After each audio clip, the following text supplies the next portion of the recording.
Hey guys, what is up? It's Dusty here, and welcome back to another crypto video. So, I just noticed, guys, that there's one critical thing that we have overlooked. And having seen this, I now firmly believe, guys, that Ripple knows exactly what they're doing. And that every person that's screaming a settlement is about to come, settlement this, settlement that, settlement this, settlement that, has been really reaching on the wrong side of things.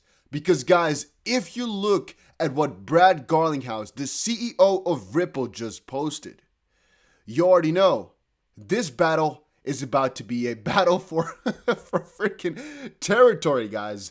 Because it's a post on the exact day that they got sued.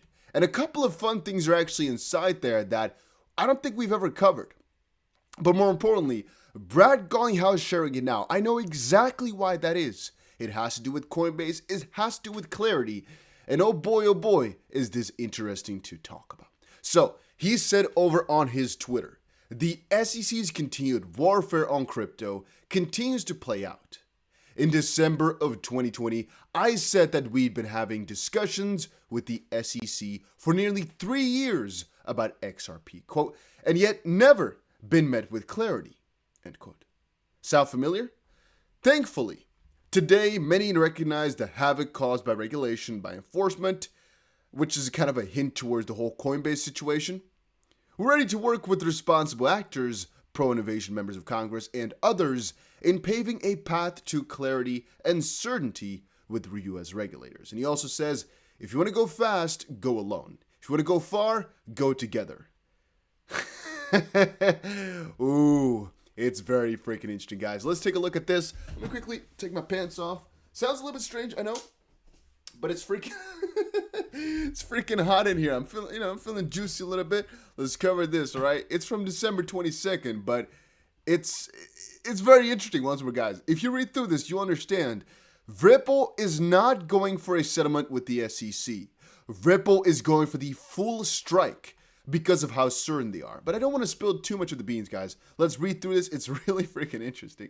But guys, if you're watching this right now, make sure you press the like button. We have about 400 people watching, only 50 likes. Let's get to, what should we get to, guys? Let's get to 100 likes. Let's get to 100 likes real quick. Make sure you press that little button. You are appreciated very much. And let me also quickly share the stream over in Discord. Then we can get crack-a-lackin', all right? Get crack-a-lackin'. There we go. Paste. It's not working sometimes. But yeah, when I saw this now, I was like, okay, so it's just an old article that he's sharing for no good reason, right? I don't know if you've actually not read this in the past or I just forgot about it or something like that. Because there's some keys in there, which everybody is going to find interesting. It's a fact. Completely a fact. All right, I've shared it now. There we go. And we can get crack-a-lackin'. Perfect. Oh, wait a minute. That sometimes, when I share it in Discord, it shows the wrong thumbnail. But I think we're good, guys. I think we're all good. Where you guys are watching from? For me right now, it's about 12:45 a.m. Let's see. All right. With the latest SEC crypto regulation tightening its grip on greater investor protection on digital currency, we remain confident after reviewing the SEC's complaint today that we are on the right side of the law and of history. More reaction to today's filing from our lawyers on the crypto market. Quote, the SEC is completely wrong on the facts and law, and we are confident we will ultimately prevail before a neutral fact finder. XRP, the third largest crypto, which, funny enough, guys, has been, completely decimated by mostly the SEC. Otherwise, I still think XRP would be third or maybe even second at this point. Potentially having a $100 billion plus market cap as kind of a minimum, but I do think that it would be at a, let's say, for example, $300 billion market cap, and not 400, mostly because it just kind of comes along with Ethereum usually in these bullish areas. And by the way, guys, I just told you all, I put on Bybit the most amount of money I've ever put on a trading platform. I am right now in a very juicy long position, and let me show you guys my small one. This one I opened live with, I did it about 5 minutes before I started my live stream earlier today. So, I mean, anybody could have still copied in. We still got the chance. This is my small little tester, all right? I just opened it up a couple of hours ago because I want to show you guys I'm going long.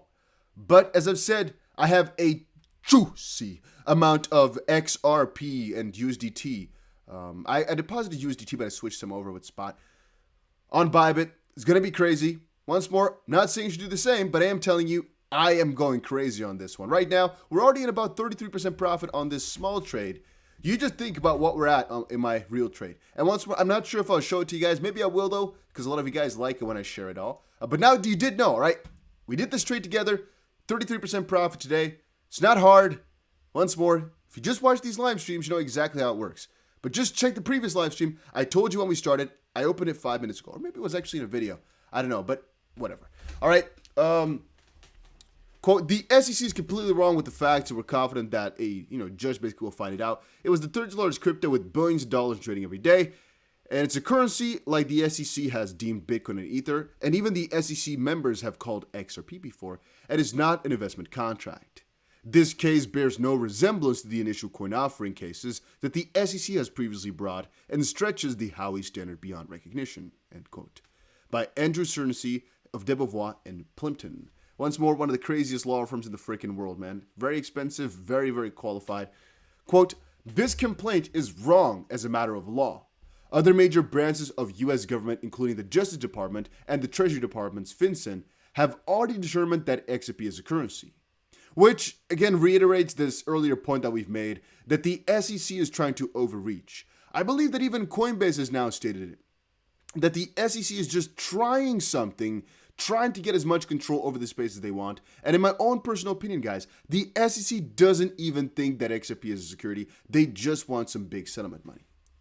Now, it's wrong in a matter of law. Other major branches of the U.S. government, including all those, have called it a currency before. Transactions in XRP thus fall outside the scope of federal security laws, and this is not the first time that the SEC has tried to go beyond its statutory authority.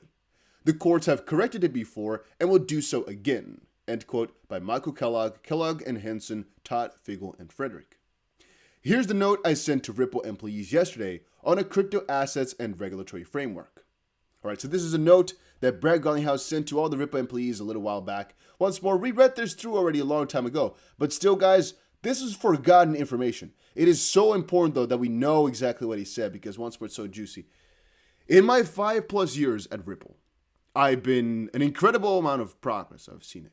Innovation and growth. And this year alone, we've brought to new markets new products and features leveraging XRP like the line of credit, enabling a better payment experience for our customers and their customers. Interestingly enough, after all these years, is the two things that have not changed that stand out to me the most, which is first, our vision, the Internet of Value, and two, the fact that XRP is a currency and not a security. It's unequivocally the best digital asset for payments. As you read on, note that today, maybe more than ever, I continue to vehemently believe this.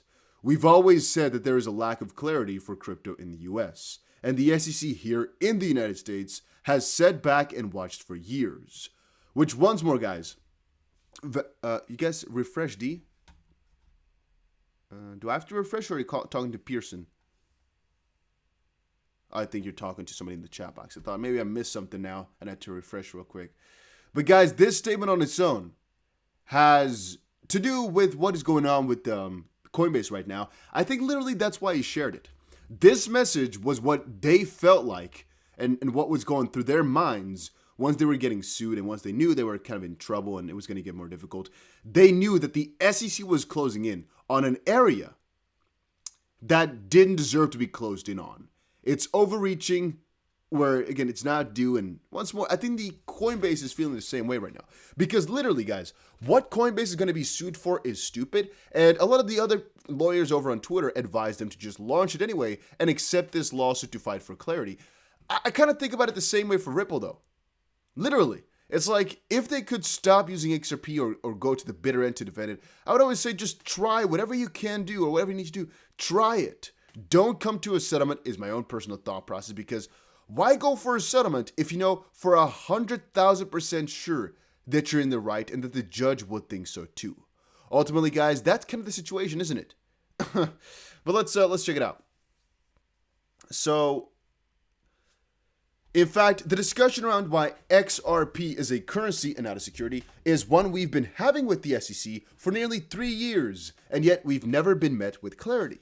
We have, however, explained that XRP is not a security because, among other things, XRP is not an investment contract, which again, Ripple has reiterated quite a lot of times, explaining to the SEC that they need to show exactly what type of contract Ripple made with people then, but they can't. They say it's not relevant in the interrogatories.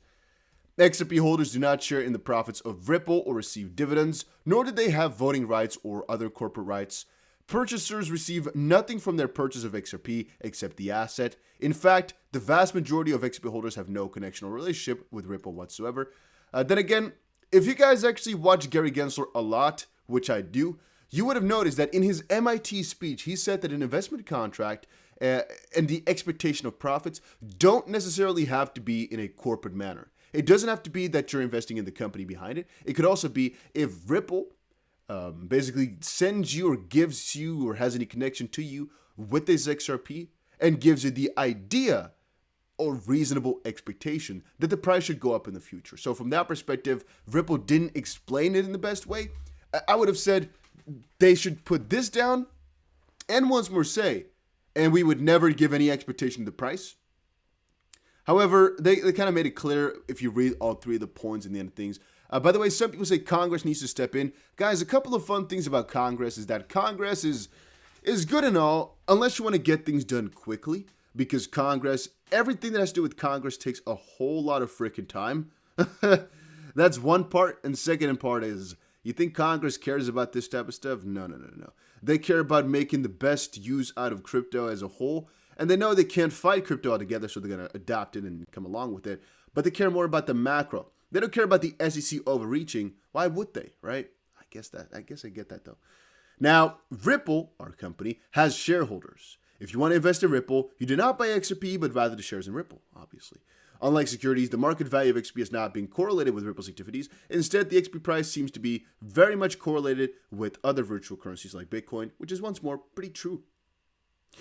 As you all know, we have always tried to over-communicate, be as transparent as possible, and explain how we think about the long-term value of XRP. We have always worked to partner with regulators, we have proactively partnered globally, and even here in the United States, cooperating and acting in good faith with the SEC. Even while these conversations have dragged on, we were ready and willing to continue this dialogue. Unfortunately, in this lame duck status, as Chairman Jay Clayton exists, or exits, I know, but I like exits, he has decided to make very serious allegations which suggest that Ripple, Chris Larsen, and I have violated the Securities Act. I expect the SEC will share that filing publicly in the next couple of days, so I wanted to give you guys all a heads up. Once more, this is a letter from Bear Garlinghouse to Ripple's employees. You should also know and expect that the SEC will likely do everything they can to paint Ripple, Chris, and me in the worst possible light. And this is actually shown, by the way, once, very much so, in two different parts, but the most important one was actually when the SEC tried to get every... James Fillon just tweeted something. I'll get to it, Christopher. Give me just a second. I want to kind of finish this before, otherwise we're going to go back and forward. But I'll just finish the line here and then we move on. So this specific part here has to do with the SEC a really long while back, right? I remember it clearly as day. Basically wanted every single transaction of the bank that Bear Garlinghouse and Chris Larsen have done since they worked at Ripple. So they basically, the SEC wanted to show, hey, look, court, hey, look, public, Ripple's Bear Garlinghouse and Chris Larsen here bought a yacht or bought a house worth $20 million. You know, that's lavish spending that they bought with the XRP that they fraudulently, or not officially fraudulently, but, you know, behind your backs in a negative manner, sold. That's what they want to kind of do, right? And that's also what Ripple kind of anticipated already, and they knew, right? Because that's how lawsuits are. It's kind of a war. By the way, guys, if you're watching right now, we have about 750 people watching right now, which is crazy to me. But make sure you press that like button to help the channel out a little bit. We can get to at least 500 likes. There have already been more than 3,000 people who pressed this stream on, which makes me think I'm doing something wrong if that many people are gone again, but all right. Now, quotes can be taken out of context, personal details may be shared, etc., which is also happening right now with the William Hillman deposition. It's only some very small amount of quotes that are being shared publicly to most likely give you the wrong picture. Most likely, there's a lot of stuff hidden in there. Now, to be clear, this is all based on their illogical claim that XRP is, in their view, somehow the functional equivalent of a share of stock. What's more, for them to say that XRP has been a security all along, and that Ripple, Chris, and I should have known, makes absolutely no sense. Particularly when the US Treasury and US Department of Justice have long ago concluded that XRP is a currency. Our entire AML BSA compliance program is built on the fact that XRP is a currency. When you marry this with the fact that many other G20 governments call XRP a currency, it is truly confounding that the SEC would take this step. Because think about it, guys. The SEC never warned anybody, right? They might have warned, but years too late, because they've been in dialogue with Ripple for years. Ripple has been doing this for years. Ripple has been fined by freaking FinCEN in 2015. They even said it's a currency. So from that perspective, how can the SEC still try to overreach? I keep coming back to that point. And I know, guys, it all kind of feels as if we're shouting the same stuff every single day, and it kind of is. But that's because I want to kind of put into your head, guys, why I'm so extremely bullish on XRP. And I don't want a lot of you guys to come back in a couple of weeks from now when we have a crazy conclusion here and say, oh, I wish I knew sooner. No, you know about it right now as we speak. You know about it right now. And I'm telling you guys, I literally am going to do something crazy.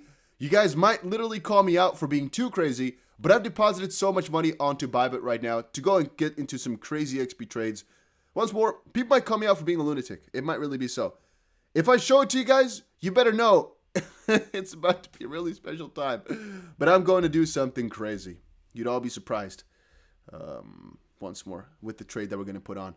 But that's because, once more, guys, everything we've done here, it is just confirmation after reaffirmation after confirmation that Ripple can't lose this. But I just want to kind of continue here. Now, really quickly, intervention. You guys said, please check out James Fillon. So let me quickly do that to see if there's no breaking lawsuit filing that just got posted or something like that. Yeah, we did, guys. Oh, we did. So after this, I will also update you guys on this regard, obviously, as the SEC has just filed its opposition to the motion to compel it to answer interrogatories identifying its theory of how the Howey test applies to virtually all of defendants' transactions in XRP over the last 8 years. But guys, I think once we're done talking about this letter, I'm going to take, let's say about 15 minutes or so and then read it first, because some of you guys said, please don't go into it, and read every part. Read or give us an update on what is in there, a small update. If you guys want me to read it all the way through, though, I will. All right, but it's 7 pages this time. It's a longer letter. Yeah, it's going to be, 7. Yeah, it's really 7 pages. It really is. It's the longest one we've seen in a good while. So if you guys say read it, Dusty, we will. If you guys say no, please quit streaming and give us a summary later. I can also do both, though, guys, if you want that. That's what we usually do. Usually we do it, I read it first and then I make an update later in a smaller version. Never mind, you guys are saying read it. Okay, so we'll finish the letter here, which once more, I'm not even at the point just quite yet. I'm almost at the point. It's right here, and then we'll read it through. Ben says, read it. Playing COD while listening, let it rip. Fair enough, my friend. Fair enough. And no, by the way, Chatwick says, no, don't read it. Find Twitter review. I don't like Twitter reviews. I like to see it with my own 2 eyes. I'll say we're streaming this. We're streaming right now. Come join. And I can't type. My microphone is in the way. And listen. I can't even. Whatever. I'll put it like that. I'm sorry, guys, for sharing that over on Twitter while you all are watching. But all right. Okay. So, once more to step. Okay. Here's the juice. Chris Larson and Brad Garlinghouse had the option to settle separately. We could do that, and it would all be behind us. Not happening. That's how confident Chris Larson and I are that we are right. We will aggressively fight and prove our case, though this case will get clear rules of road for the industry here in the US. We are not only on the right side of the law, but we will also be on the right side of history. Let me tell you guys that once more, guys. Chris Larson and Brad Garlinghouse had the option to settle with the SEC separately. And they know they can do that. Even now, most likely. They can just come to a conclusion easily. And it would all be behind them. It would all be over and all be done for. This is in freaking December. The SEC most likely already gave him this option really from the get-go. Just come to a conclusion, pay up, confess, make it, it's all done and over with. Which is once more a reiteration of my point, guys. Even the SEC doesn't think that XRP is a security. They know it's a currency. They know for a fact they're not going to win, which is why they keep reaching, keep trying new things, keep trying to find some extra stuff, keep trying. Which is also why the majority of this entire freaking lawsuit doesn't make any sense. It really doesn't. And that's also, guys, exactly why I'm going so extremely heavy on XRP. My channel is a crypto channel. It's not an XRP only. The reason I'm so heavily talking about XRP nowadays is literally because, in my own opinion, it's gonna be the best. It's literally the best option right now. It's just you can't not see this. Whew. All right, so once more, they're not gonna settle. They don't want to. They're not trying that. They want to go for the full freaking strike, full clarity. And this is once more all the way at the start of this lawsuit. Vin says, "Why would you settle if you didn't do nothing wrong? Settling says you are guilty." And that's not true, Vin. Not at all. So how that works is you sometimes settle purely because you'd rather settle than go through the entire process of being sued. And you can basically always, let's say you get sued right now, right? For, I don't know, feeding your cat. No, I don't know a good analogy here to put. But let's say that you get sued. There's always a conclusion where you can both find some mutual beneficial terms. For example, Ripple would agree if XRP is not a security but a currency. Ripple can continue with their operations in the United States, and the SEC gets a $100 million fine, for example. And on paper, the SEC wins. You know, so they basically call out XRP's sales in the past as security sales, okay? But for right now, it's clear. And so they continue on with their operations, and from now forward, XRP is proper legal tender. Or at least a currency for that matter. You know, there's always a way in which you can figure it out. However, once more, you guys are saying it can save them a lot of money. True, because guys, what they're working with are the best law firms in the entire world. We're talking about millions of dollars a month that they're spending on legal fees. It's crazy. And let's be clear, Ripple, Chris, and I may be the ones named in the filing. But this is an assault on crypto at large, which right now we're seeing reflected in the entire Coinbase debacle. In this case, XRP is a proxy for every other altcoin in the space, which is true. From there, you have a snowball effect, and this isn't good news for any market maker, exchanges like Coinbase, etc. This sets a terrible industry-wide precedent for any company working with a digital asset. Oh no. Ripple, even in... I'm a tweet this. This is one of the most fun parts of it all. Ripple literally... Okay, so... can I see? Okay. At Bree Garlinghouse. Damn. Garling... Wait a minute. Let's do at B Garlinghouse. How am I going to do this? All right, I want to tweet something along these lines.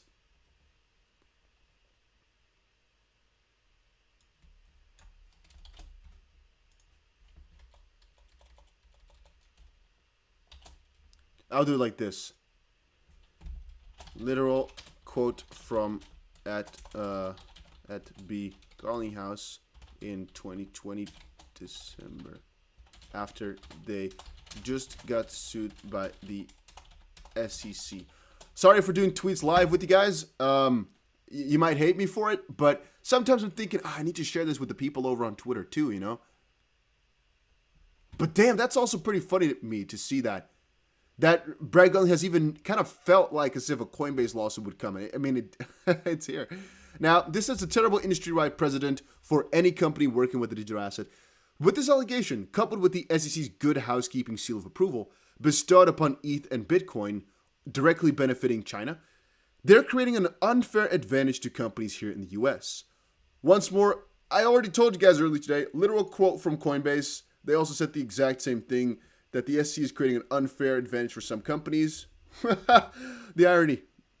And dramatically benefiting Bitcoin and ETH is just incredible. The SEC, a US regulator, is in the business of picking winners in the industry, or really any industry, and disadvantaging companies here in the US.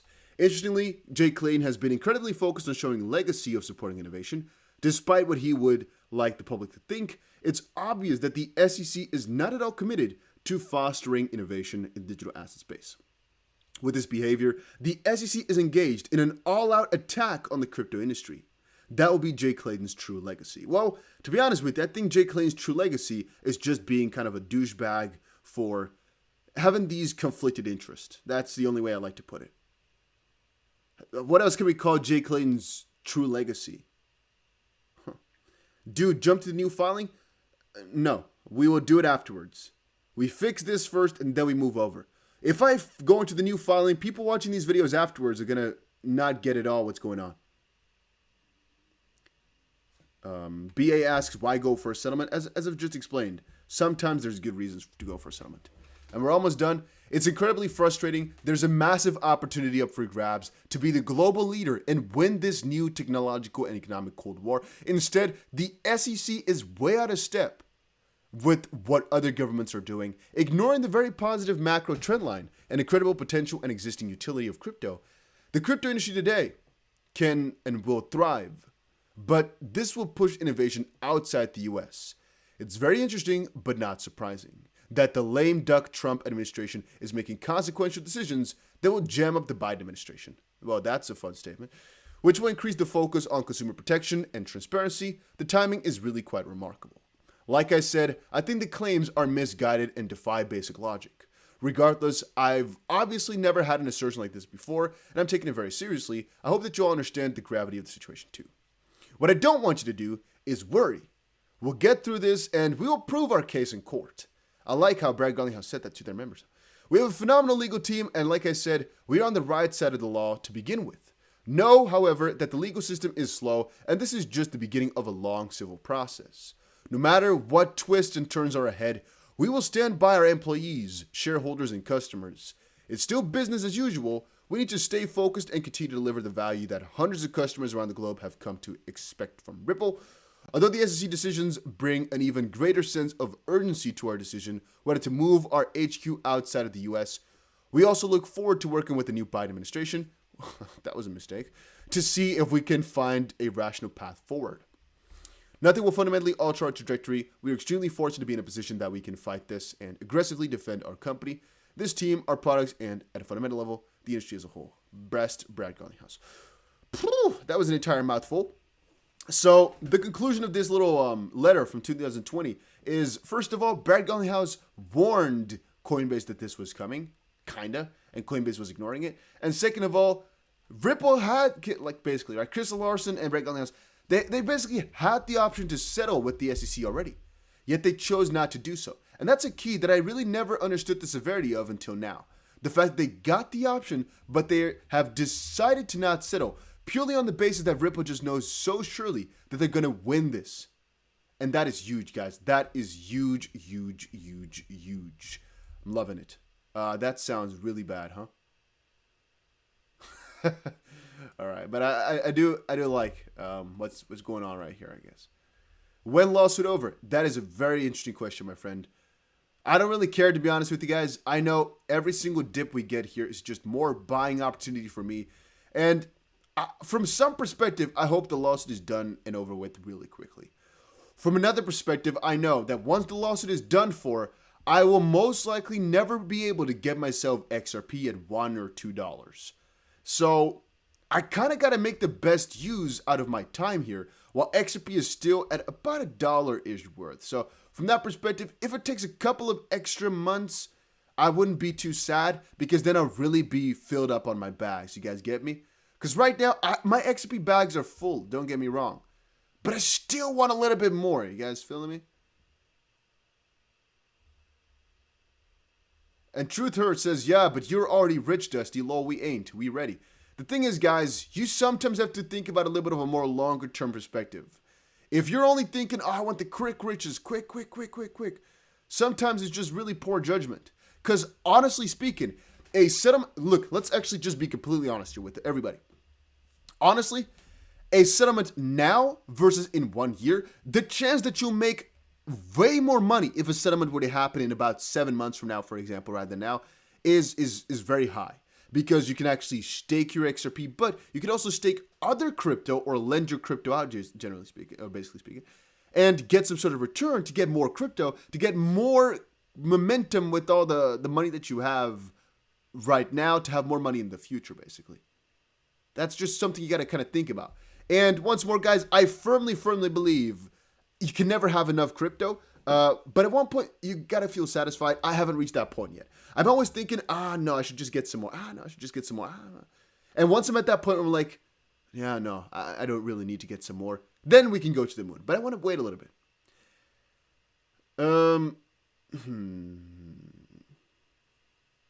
Steven says, show some bulls. Coinbase and relist XRP. Yeah, I told you guys all on Twitter. That would be the biggest middle finger to the SEC, but I don't think they got the bullocks for that one, guys. Unfortunately, no. Hey, by the way, if you're watching this right now, we've had about 6,500 people that joined into the stream. Let's get to 700 likes.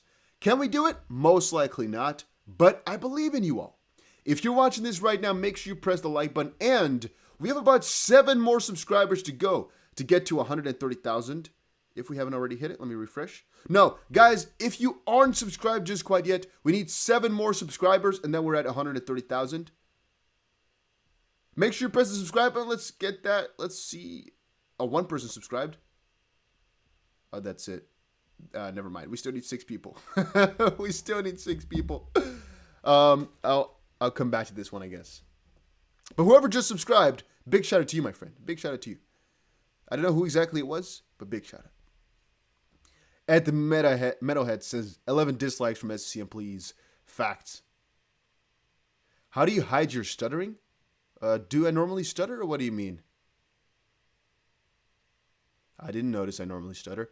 Maybe it's because I'm trying to. I don't know what you mean exactly. All right, now let's prepare our next endeavor, guys. Let's prepare our next endeavor. All right, shout out to you, Revenue Maverick. Shout out to you, my friend. Oh, a lot of people subscribed, actually. It didn't update for me yet, I guess. Let me refresh it again. Oh, no, we still need 5 subs, though. So 2 people subbed. All right, we're all good to go, though, guys. And then the things, the subscriber count doesn't matter too much. But yeah, let's move on. All right, so what we're going to be covering right now. Let me see.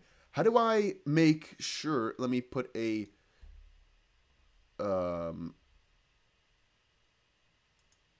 how do I clip, for example, things? So right now I'm going to be talking about another subject. I'll just mark on my phone here 33 minutes because I want to kind of re-upload that part so people can watch these 2 things separately. So I can actually kind of upload that whatever, guys. All right. So if you're watching this, whatever. We'll get to it. Let's read this. All right. Dear Judge Nedber, the SEC respectfully opposes defendants Ripple and Chris Larsen motion to compel further responses to certain contention interrogatories. Defendants waited until the end of fact discovery, more than 7 weeks after receiving the SEC's first interrogatory responses, to inform the SEC that they considered the responses deficient. The SEC then supplemented 5 of the responses at issue, met and conferred, and asked defendants to identify what specific information they still required. Defendants refused and instead filed the motion less than 3 hours before the fact discovery closed. The SEC has substantively answered the interrogatories at issue as required by the Federal Rules of Civil Procedure and this court's recent guidance that a party need not catalog every fact or piece of evidence so long as it identifies representative samples and provides meaningful disclosure. Indeed, in using a similar approach to answering the SEC's interrogatories, defendants repeatedly cited the court's Feliz decision to the SEC. Now, the issue at hand, which people might not know about here, is Ripple is questioning the SEC what exactly, in what exact way they applied Howey, basically, how do I say that? How they applied Howie to Ripple and to XRP here. In the interrogatories, there's a lot of fun parts. I've read it for you guys, and we really dove deep into it as well. Last time that letter came up. Because, well, if you look through it, it's actually really funny, at least to me, that on so many different bases, which we'll go over in just a second, Ripple's just asking the most normal questions. Yet the SEC seems to always say it's not relevant, which is strange to me. If you're suing somebody for, basically following the own SEC's words, right? Clearly and easily spottable, violating the law because, of course, the Howey test is so easy to apply, then how come when they ask you how you applied it, you say it's not relevant? That's really peculiar to me. Also, Jed has not sold any XRP for a week. I don't know why, guys. I really don't honestly know. There's been multiple halts in the past, but I don't know why he's not sold any XRP for the last week. I'm not going to lie to you. I do not know. Defendant's argument here boils down to a complaint that they did not like the answers they received to the interrogatories at issue, in large part because the SEC and defendant's interpretation of the applicable law differs. But the SEC is not required to answer the interrogatories in a way that adopts defendant's incorrect reading of the law. The parties' dispute as to the correct application of the controlling legal standards should be resolved by Judge Torres at summary judgment, not on a motion to compel interrogatory responses. For these reasons, it should be denied. All right. So the other reasons are going to be listed down below here. There's a lot of them. Reason number 1. Defendants delayed complaints about the SEC's interrogatory responses. So obviously here they're just going to say, well, Ripple should have filed this sooner. That's it. So they basically filed it on the same night, minutes before fact discovery closed on 11:48 p.m. Defendants also served the SEC with more than 28,000 new requests for admission, which is pretty funny. However, let's read. On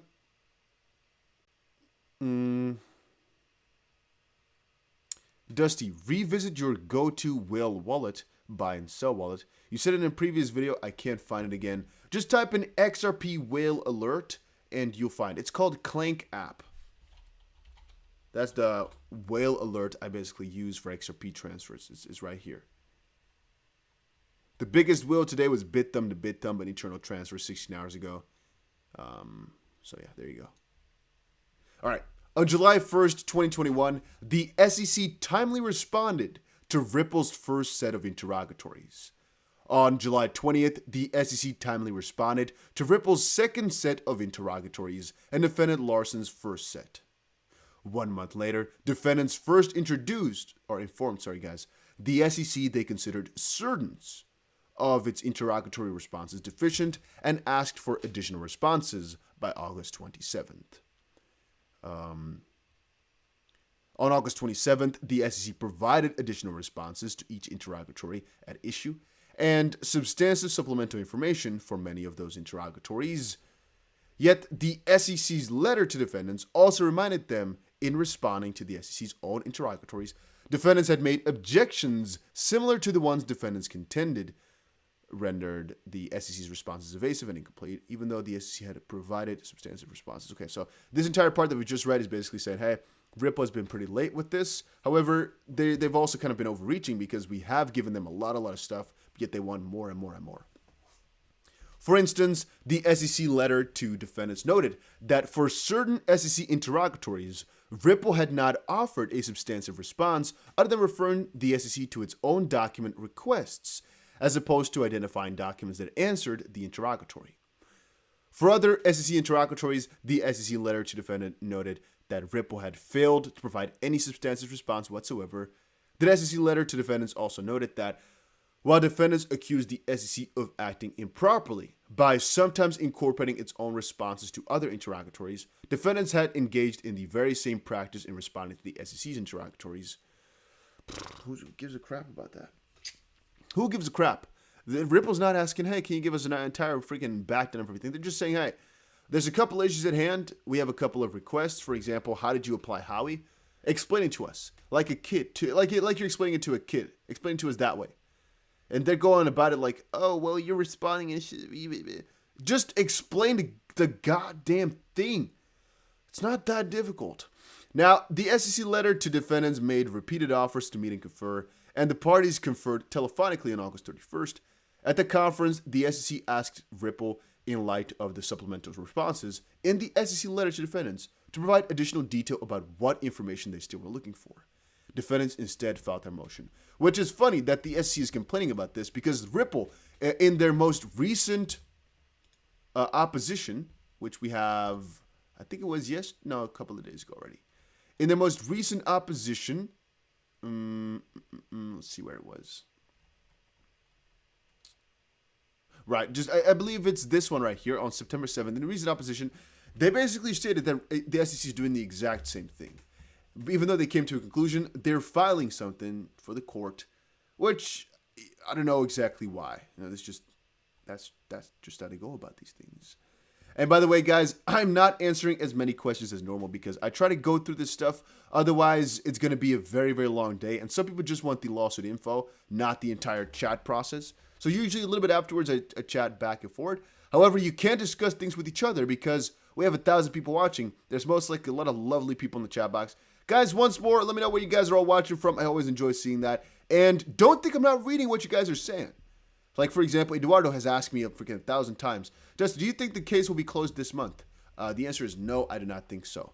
Then again, some things point towards it, though, because there's a lot of fishy stuff going on. All right. So reason number two. There we go. This district does not require detailed responses to contention interrogatories. So once more, I do not have any authority in this regard here. This is kind of a law sort of thing, which we can find logical, we cannot find logical. I just don't know. So I'm going to be honest with you guys here. They're saying that this district, the specific court here, does not need some sort of kind of compelled, heavy, and really elaborate interrogatory responses. So usually in normal courts, that's what I've read online last time I did some research, is that they basically have to answer to whatever degree the freaking filer of these interrogatories wants. So these are sort of some specific questions about the lawsuit and the filing and everything that you have to answer. You have to, because these are core for understanding exactly what is going on in the lawsuit. Now, if there's some different rules for these freaking district courts that I don't know about, I mean, guys, I'm no lawyer, not a financial, but specifically not a legal advisor. I don't know how those freaking parts work in the law. So let's ignore point number two because I don't know, literally. Now, number three, though, that's where things get interesting. And is that the SEC has appropriately responded to defendants' interrogatories, because this is literally where the back and forth is going to remain. These are all the interrogatories that Ripple and Larson put up. And I remember Larson's number 5 was one of the most interesting ones. It's basically questioning how was Howey applied. And once more, Ripple said that the SEC kept saying, it's not relevant, it's not relevant, it's not relevant, without answering properly. And now the SEC has just responded. So let us see. Wow, crazy, huh? There's actually not that many people that put up their countries this time. Usually there's a lot more people. Guys, I'm checking out the chat box right now. Let me know where you're watching from. We got Dubai. We got Boston Tea Party. Oh, he says he's a lot from Boston Tea Party. We got New Jersey, I think, NJ. New York. We got California, Los Angeles. I don't even know what that is, New Zealand. John. We got Germany. Hans says, thank you for the live streams. Thank you very much for stopping by and saying hi.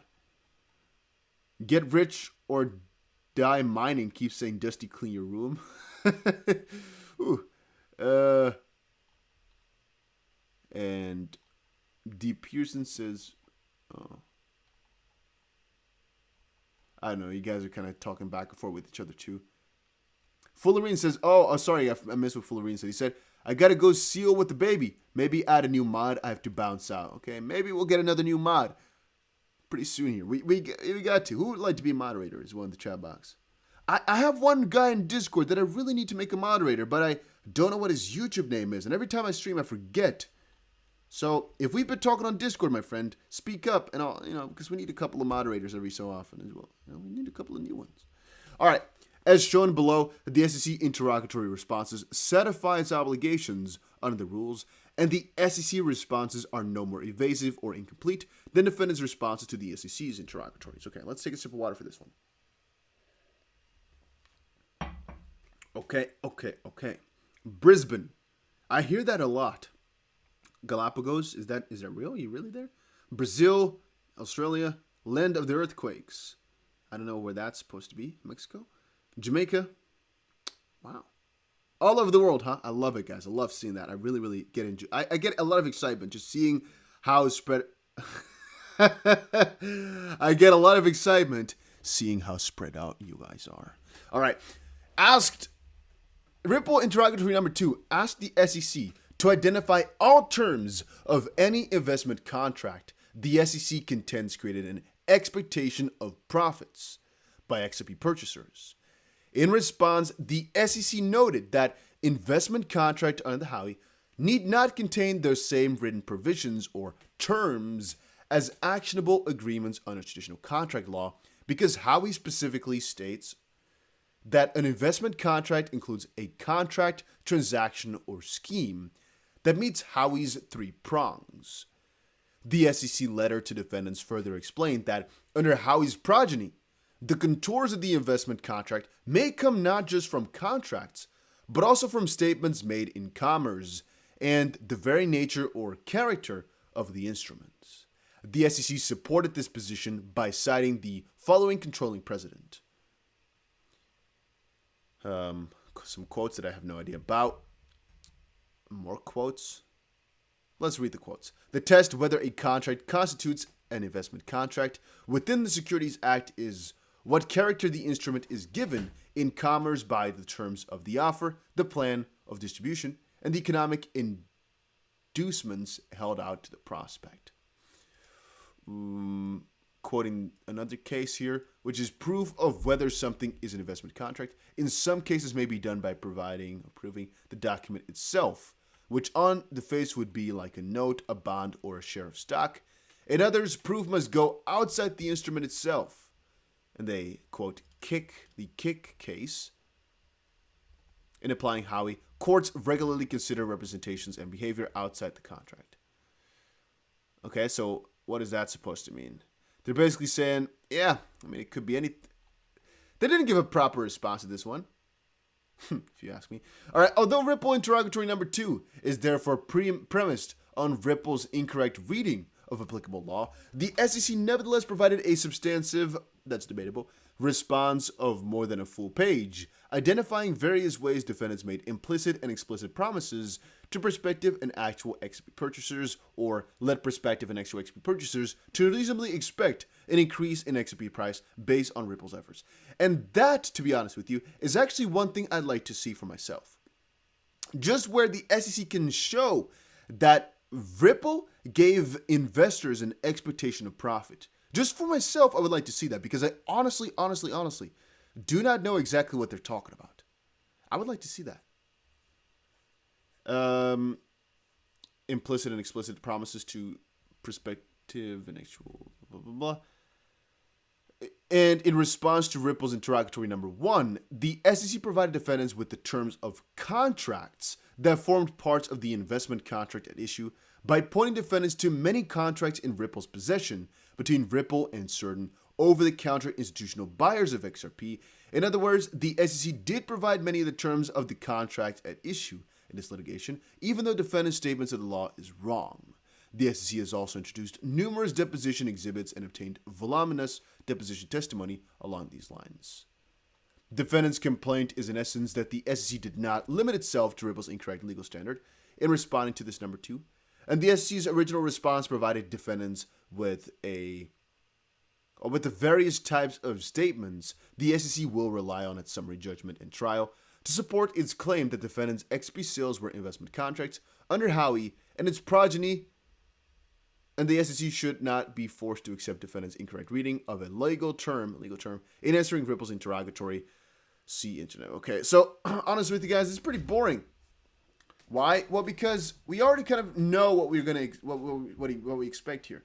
It's just the SEC explaining how they did reply to Ripple properly, and that's basically it. I'm now feeling already, this is not something conclusive that we can draw out. We have to basically wait for Ripple's reply or for the judge to intervene, because what are we doing here? We're reading a freaking paper written by the freaking monsters.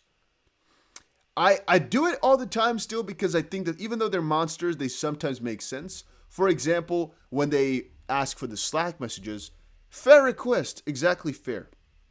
And right now, I'm thinking once more, I wouldn't be too amazed if the judge is like, with our own rules that we have in this court, you provided enough info, even though the info is BS or just not enough good enough.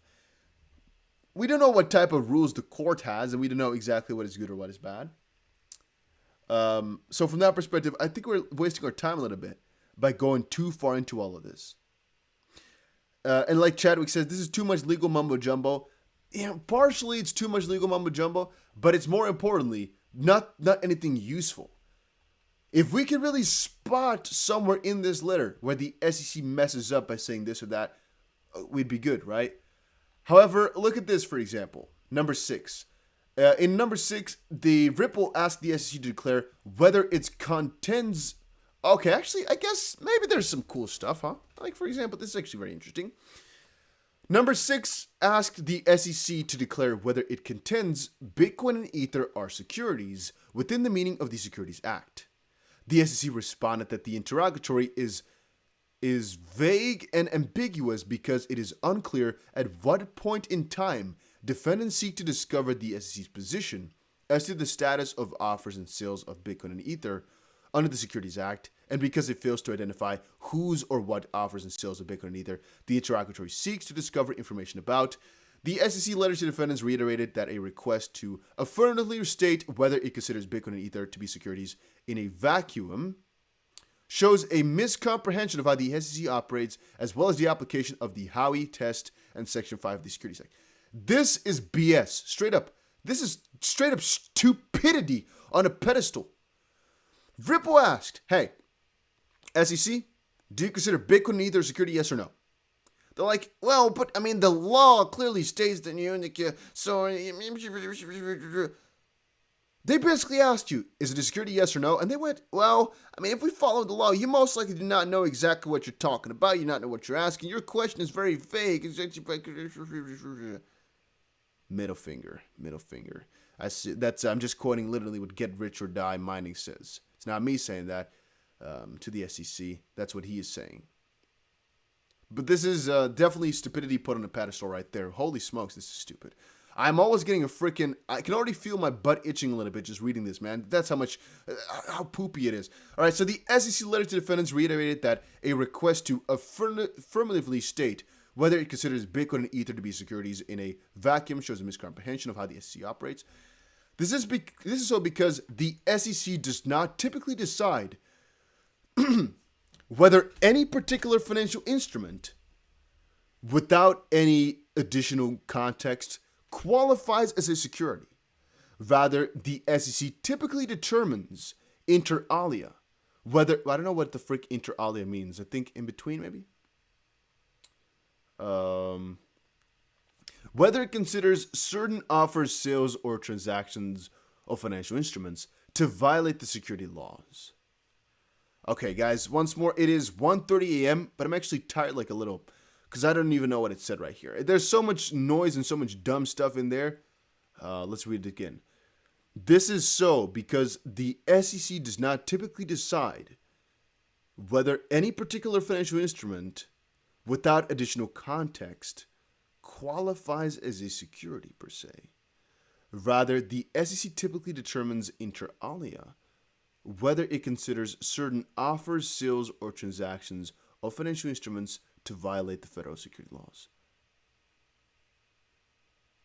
What in the absolute world is that supposed to mean?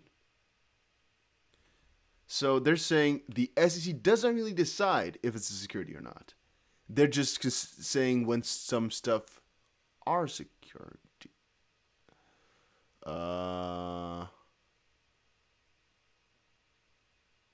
Okay, wait. Hans said, inter alia.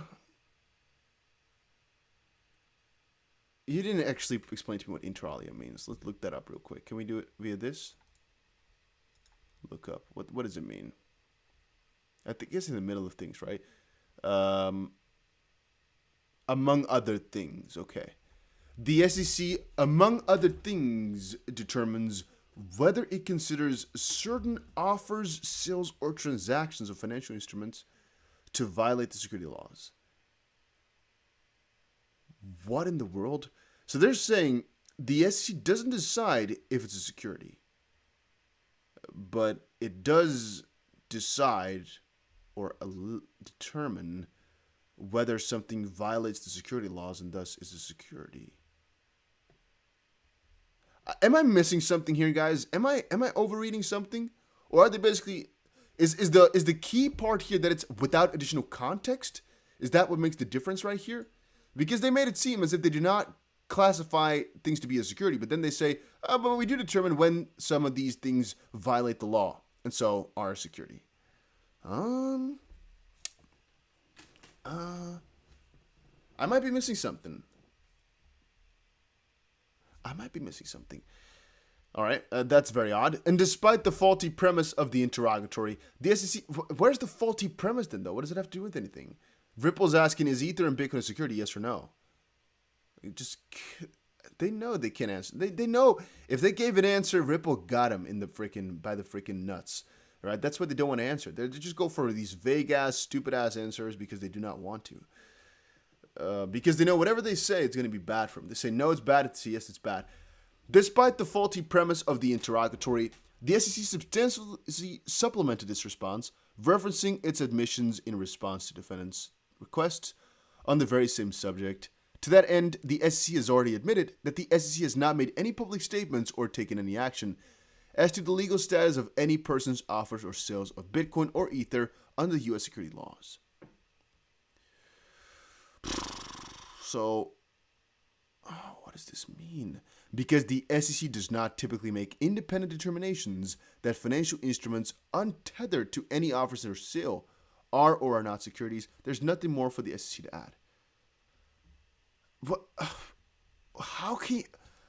Oh, I want to kind of punch myself in the freaking gut. How can you not have more to add? They're saying, you know what? We haven't really taken any action on Bitcoin and Ether, but we're not saying it's not a security. We're not saying it is a security. We're not saying anything. Guys, my head is exploding from this stuff. I don't want to read any more SEC papers. This is making me depressed. It literally makes me unhappy reading this. All right, it does. I'm having a headache right now. Hopefully you guys are on the same page with me though, guys. This is all. Whenever we say it's a show, this type of stuff is what we mean. The answer is so simple. Yes, it's a security. No, they're not a security. But they're saying, we haven't really. They're basically saying we haven't taken a stance. How can the SEC say that they've not taken a stance on Bitcoin and Ether? Oh my days, guys. This is so freaking annoying. Oh. What a freaking chore these guys are. Oh, what a freaking chore. Now, Ripple, of course, wasn't happy with this answer. Again, Ripple seeks to compel the SEC to respond to interrogatories in a way that is inconsistent with the manner in which Howey properly applies to the offers and sales of digital assets and instead adopts Ripple's incorrect position on Howey. After complaining throughout this litigation that the SEC has improperly deemed XP to be a security per se, defendants now want to trap the SEC into answering about the legal status of Bitcoin and Ether as a security per se. The SEC should not be required to accept the incorrect premise of defendants' interrogatory, and no further response should be required.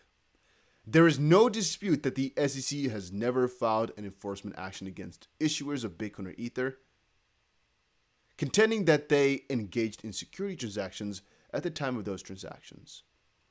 That suffices to answer Ripple. Why did they make it so difficult? So they're basically saying, well, we haven't found anything against Bitcoin or Ether. We don't really personally, we don't. You see what I'm doing with the? That's because the SEC is doing that. They're saying, yeah, we haven't found anything against them. We haven't really done too much against them. We're not saying it's not a security. We're not saying it is a security. We're just saying we haven't found any actions because, well, we make up when things violate the law. We don't think they violate the law. And so they're not violating U.S. security laws. So officially they are not a security. However, well, we can't make that determination for you. Oh my days. Oh my days. I'm gonna do something to myself here, guys. Oh my days. I hate myself. I hate myself for reading this. Why do I do this to myself? I get so annoyed when reading, and I still do. I still do. Why am I stupid ass? Okay, Dusty, recoup. Get yourself back together. You know it's stupid already. You know it was stupid when you started this out. Dusty, triple dare you to call the SEC, bro. What can I do though if I call the SEC? I'm not even in the US. All right. Number 11 asked whether the SEC contends any efforts by Ripple were necessary to affect any increase in the price of XRP, and if so, to identify the factual basis for what contention. The SEC objected by observing that under Howey, the relevant inquiry is whether investors reasonably expected to profit based on Ripple's efforts, not whether Ripple's efforts were necessary to affect XRP price. Despite objecting premised on its correct view of the controlling precedent, the SEC substantially responded by identifying a variety of ways in which Ripple's efforts led purchasers reasonably to expect profits, including by citing specific documents the SEC contends supported its Howey analysis. And when Ripple requested the SEC supplement its response, the SEC obliged, and the SEC identified a non-exhaustive list of documentary and testimonial evidence reflecting Ripple's beliefs that its efforts were necessary to achieve XRP price increases. Aha, so that's what the SEC thinks, huh? That it was necessary for the XRP price to increase, that Ripple should have put in. The evidence that the SEC cited included internal Ripple documents and Ripple employee testimony, conceding that increases in XRP's liquidity and volume causes increases in XRP price, and that while it's possible for XRP to become a universal bridge currency, it absolutely cannot happen without Ripple's assistance. Yeah, okay. And Ripple aims to distribute XRP in a way, I think they meant in a way, that supports a stable and strengthening value of XRP. Logical. And Ripple implemented an XRP escrow program to prevent Ripple from dumping large amounts of XRP into the market and negatively impact the price. Once more, logical. Ripple likewise intended its escrow announcement to create a second wave of excitement among speculators. I mean, you can expect that. It's also logical.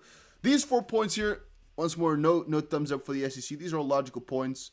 Ripple's not going to deny that, but that doesn't say anything. The question was it necessary? Not, did we do anything? As defendants acknowledged in their own interrogatory responses, and as the court recognized in Phillies, the SEC is not required to identify every piece of evidence. Yeah, okay. Number 17. They asked the SEC to identify any enterprise or venture in which XRP purchasers acquired a stake by virtue of their XRP purchases. The SEC responded that under Howey, the relevant inquiry is whether investors invested money in a common enterprise with each other, horizontal commonality, or with the issuer, vertical commonality, and that Howey does not require the purchaser to acquire a stake in an enterprise or venture for that purchaser to have purchased an investment contract. The SEC then substantively responded by stating in position that 1. XRP holders were invested in Ripple's efforts to create a use for and demand for XRP. 2. XRP holders hope to profit from a potential increase in the value of XRP based on Ripple's efforts to create a use for XRP and develop the XRP ecosystem, potentially increasing demand for the token. Keyword there being potentially. The SEC then referred to 4 of its prior interrogatory responses, 2, 8, 10, and 11, which identified specific examples of evidence the SEC would rely on to support this aspect of its Howey analysis. In other words, the SEC directly responded to Ripple's question and made clear that the enterprise at issue is the success of XRP as a digital token in Ripple's XRP ecosystem. Of course, Ripple wasn't satisfied with that. I get that so much, though. Let's just go over the interrogatories and then be done with this. Let's not go too far into where they, agree. Let's go over what the issue at hand is. Number 19, like interrogatory number 17, asked the SEC to identify evidence supporting the contention that XRP holders had a right to future payments from Ripple resulting from their XRP purchases. And of course, the SEC once more is explaining, like in some of the other ones, that that's not what Howey is here for. And then now over into Larson's interrogatory number 5. They basically asked the SEC to pinpoint the date by which the SEC contends that the XRP ledger became fully functional. In response, the SEC noted that whether and when the XRP ledger became fully functional is irrelevant under Howey. Aha! This is a key point here, guys. So Ripple's side, or Chris Larson specifically, asked this because This has a lot to do with the way that they value ether. If a system is fully developed, it's not as, then everything you're doing with that is not a security anymore, right? Like, for example, with Ethereum right now, there's no securities. So the question was, when exactly did XP change? Is that the lawsuit date, for example? Or when did it change from not being to not being security anymore?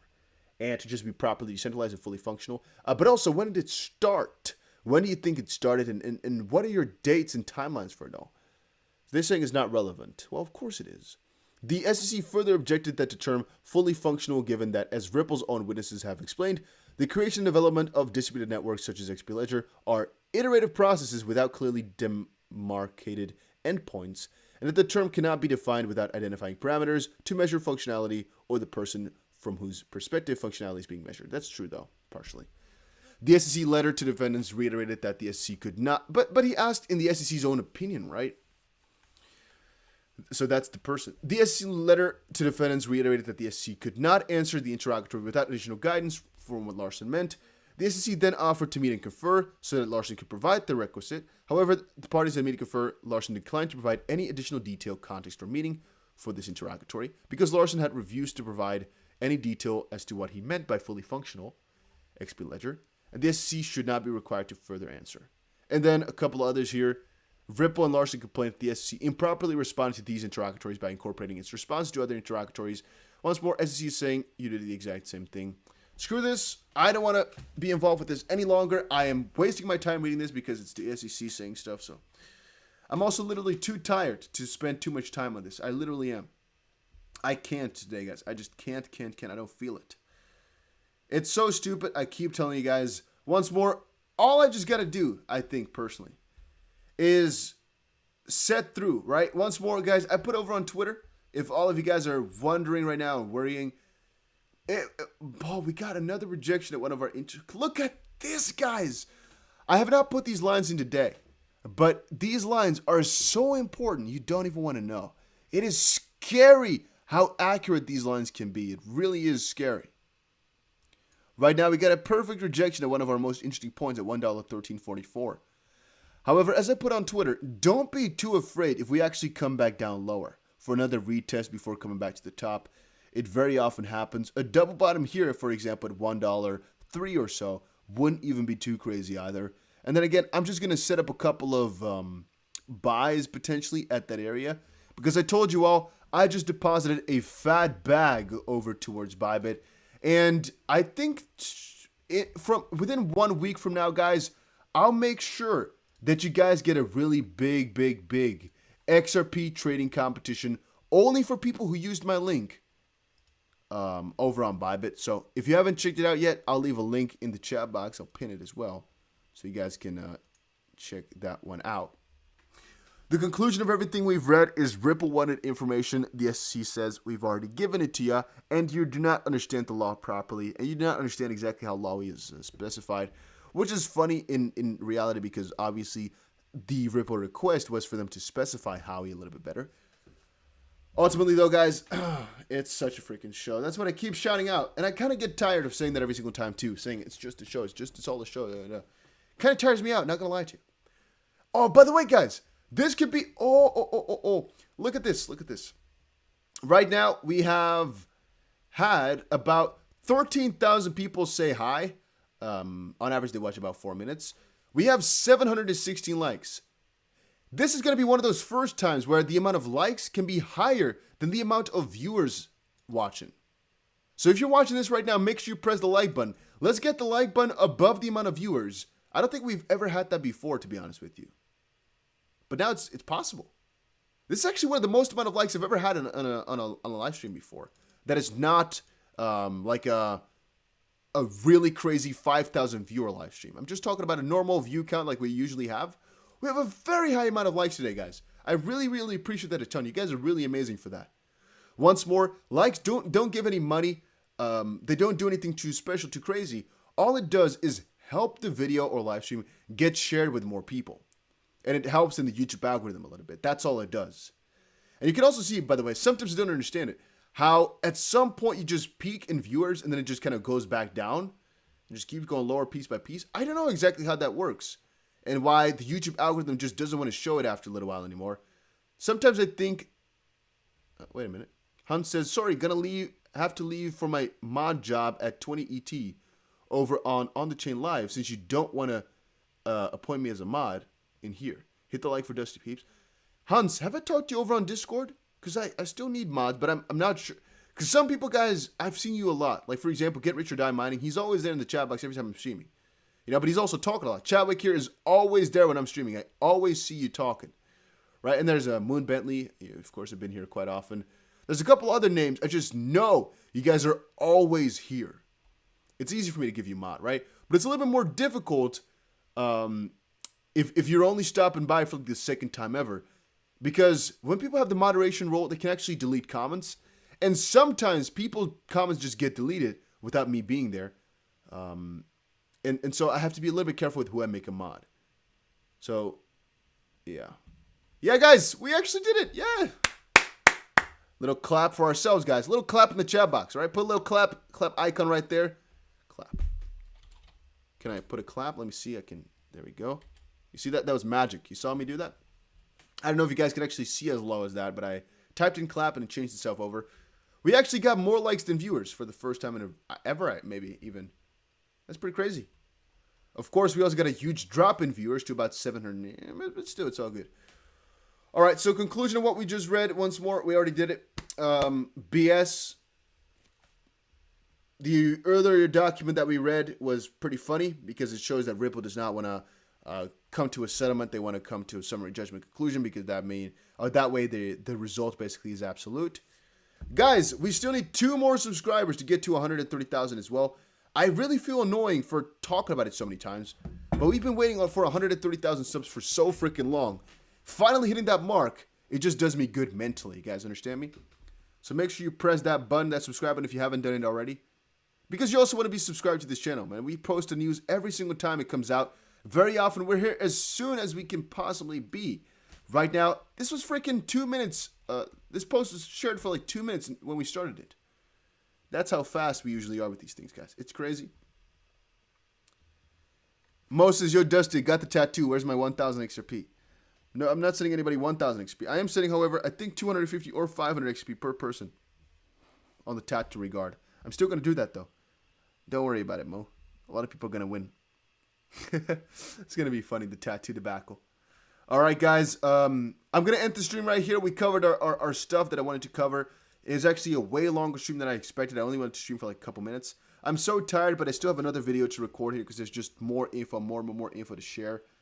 By the way, guys, if you haven't done it yet, you might want to follow me over on Instagram, DDustDBC on there. And I share just fun memes. Right? I share a lot of fun stuff that you might like. If you're an XP fan, you're definitely going to enjoy my Instagram. I'll leave a link in the description down there. You can go check it out. You can go follow it.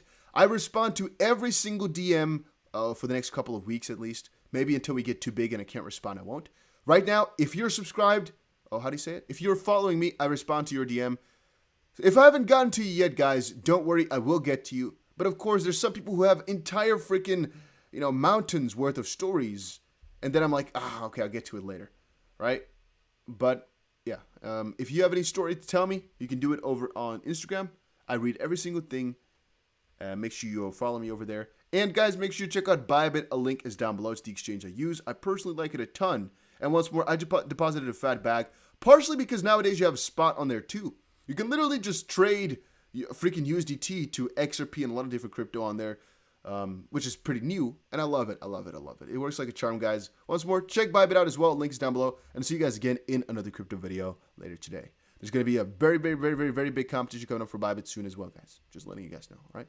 So take care.